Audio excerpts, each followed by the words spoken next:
Hello everyone, friends. My name is Denis Galanzowski.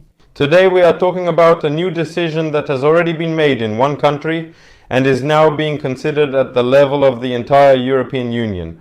This is a decision to stop social payments to those Ukrainian refugees who arrived from areas not affected by the war, and under various videos about payments and in general about the lives of Ukrainians in Poland, there are always people who say that those who came from Lviv region, Zakarpattia, Volyn and so on should have their payments taken away because they rented out their apartments and houses in Lviv to people from the east and then went abroad themselves to live off social benefits.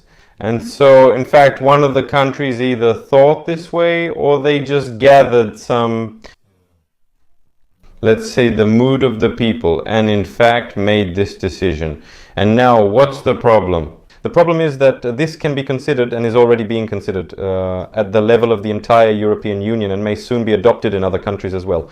And now we'll figure out why this is happening. So watch this video until the end, give it a like and subscribe to the channel. You are helping to fight against Russian and other bots that attack Ukrainian language content. So thank you, friends, each of you, for your constant and unwavering support. If you're job hunting in Poland, the link is in the description after watching the video. Submit your application and a manager will contact you for a consultation. The European Commission is studying Hungary's decision to limit assistance to refugees from Ukraine. In the comments under posts there in the Telegram channels about this news, first of all, two categories of people immediately showed up. Those who shout that it's the right thing to do, that all Ukrainians who came there from the western and central regions should have their payments taken away, their temporary protection revoked, and so on. And in general, that everyone should be sent back to Ukraine.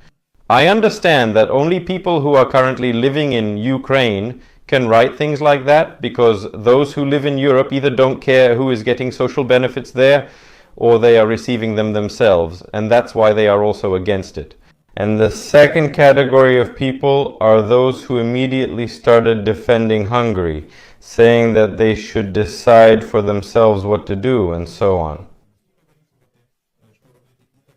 And because everyone thought that the European Union was coming from some negative side, looked at such a decision by Hungary. Although looking at the many years of statements from various representatives of the European Union, if they condemned this decision, if they were against it, they would have written so. Or they would have said, we condemn this decision, we are against it, and it should not be done this way. We will defend the rights of Ukrainians who have come to Europe. But that didn't happen. So I understand that people who defend Hungary think that someone is attacking it. Yes, some verbal attacks against it, although that's not the case. Because the European Commission is only reviewing Hungary's decisions. And in my personal opinion, they are studying it only in order to implement it at the level of the entire European Union in the future. That's why those who were shouting that Ukrainians from the west and the center of Ukraine should be deprived, you got what you wanted. Will this somehow affect your life specifically? Not in any way. There's just this Ukrainian mentality here that if things are bad for me, then let my neighbor have it even worse. Then I'll be happy. That's how it seems. The Commission is analyzing the Hungarian government's decree to stop social benefits for those Ukrainians who arrived from areas not affected by the war. Also, at her briefing, the spokesperson for the European Commission, Anita Hipper, said that in order to clarify the details and consequences of the document, they plan to contact the Hungarian authorities. So, there are no attacks on Hungary, and the European Union is not against actually restricting these payments. Also, the spokesperson. She emphasized that the European Union remains united in its commitment to provide protection to everyone fleeing aggression. But we see that Hungary, for example, has found some excuses and has also started to divide Ukrainians by regions, ignoring the fact that absolutely the entire territory of Ukraine is being shelled by missiles, including the western regions. Yes, they are not shelled as often, but that doesn't stop people from dying from missiles. So I personally can't understand the logic in this, but it is what it is.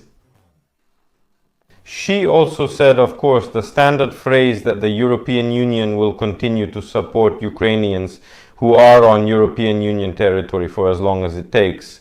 Here, it's really just about the form in which this will happen. And since Europe, many European Union countries where there are a lot of Ukrainians, like Czechia, Poland and Germany, they are never against optimizing expenses for Ukrainians. To do everything so that Ukrainians first of all go to work and don't just sit on benefits. But if we talk about Poland, for example, this is a case where the vast majority of refugees, that is people who arrived after February 24, are working or cannot work for objective reasons, which are also defined by Polish law. These are either pensioners, people with disabilities, or large families, families with many small children who also need care. So it will be very interesting to see what exactly the European Union can decide. But now we have already seen many such situations. And now there's another situation as well, when they can use that same hated Hungary as an example and can introduce the same, you could even say, rational decisions as Hungary. Because there isn't enough money, there are holes in these social budgets, which are allocated for assistance. And we see that everything happening right now is being done so that Ukrainians, first of all, integrate as much as possible into the society of the countries where they are staying. That's first. And second, so that they gradually start relying only on themselves. Exactly as it should be, just like it was with Ukrainians who, for example, came before the war. When nobody gave them any social benefits, they just came here as foreigners, found jobs and worked. If they didn't work, they just went back home or wandered the streets begging. Which also wasn't that common because mostly people came and immediately found jobs. There is such an opportunity, there are such cases. So it will also be very interesting to see what happens next and how the European Commission will actually consider this case after studying it.